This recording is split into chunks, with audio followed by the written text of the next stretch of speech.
Bahwa kematian janganlah ditakuti, karena mati adalah, liqa'uhu, jalan satu-satunya berjumpa dengan Allah.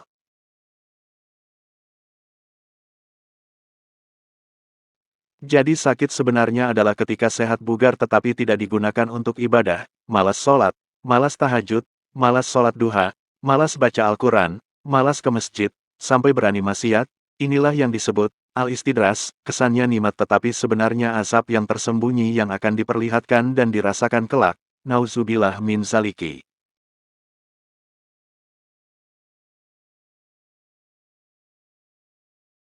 Sedekah akan meringankan sakaratul maut, lampu yang paling terang di alam kubur.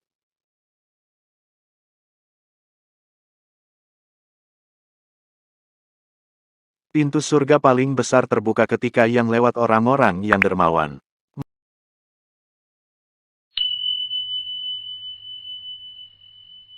Maka bersyukurlah, hamba Allah yang menyedekahkan jariah hartanya, walau ia wafat, harta tersebut akan mengalir sampai hari kiamat.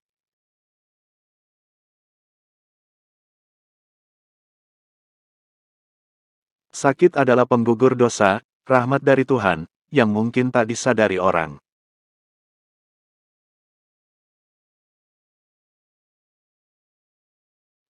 Sakit pintu silaturahim, keluarga, sahabat berdatangan. Doa sakit itu sangat mustajab.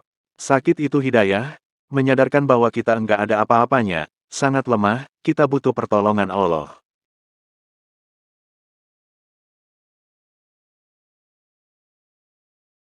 Kebetulan itu tidak ada, semuanya sudah tertulis dalam lauh mahfuz. Kita saja yang cengeng menyikapi semua takdir karena tertutup oleh rasa emosi kita, rasa keinginan kita.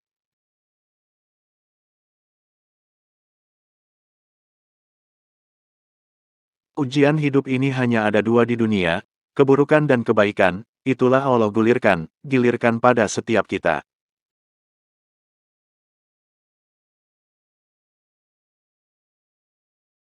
Makanan yang paling bergizi bagi rohani adalah zikir, karena bergizi, rohani kita tambah kuat, iman kita kuat.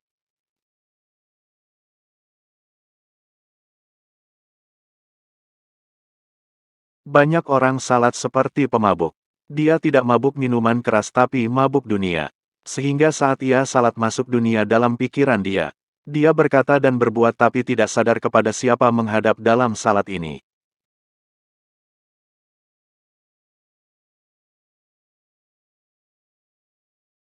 Awal surga rumah tangga adalah karena cinta Allah. Kalau sudah cinta karena Allah maka kita melihat semuanya istimewa. Kekurangan pasangan adalah kelebihannya.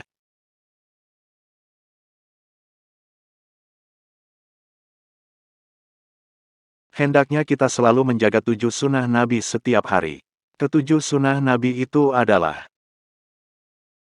pertama, tahajud, kemuliaan seorang mukmin terletak di tahajudnya. Kedua, membaca Al-Quran sebelum terbit matahari. Sebaiknya sebelum melihat dunia, sebaiknya membaca Al-Quran terlebih dahulu dengan pemahaman yang penuh. Ketiga, jangan tinggalkan masjid terutama di waktu subuh. Sebelum melangkah kemanapun langkahkan kaki ke masjid, karena masjid merupakan pusat kebahagiaan, bukan karena panggilan muazin tetapi panggilan Allah yang memanggil orang beriman untuk memakmurkan masjid Allah. Keempat, jaga salat duha, karena kunci rezeki terletak pada salat duha. Kelima, jaga sedekah setiap hari. Allah menyukai orang yang suka bersedekah, dan para malaikat selalu mendoakan kepada orang yang bersedekah setiap hari.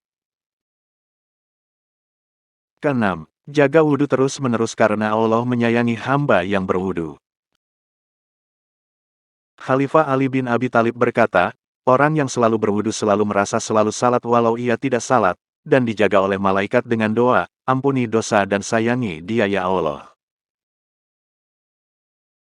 Ketujuh, amalkan istighfar setiap saat. Dengan istighfar masalah yang terjadi karena dosa kita akan dijauhkan oleh Allah.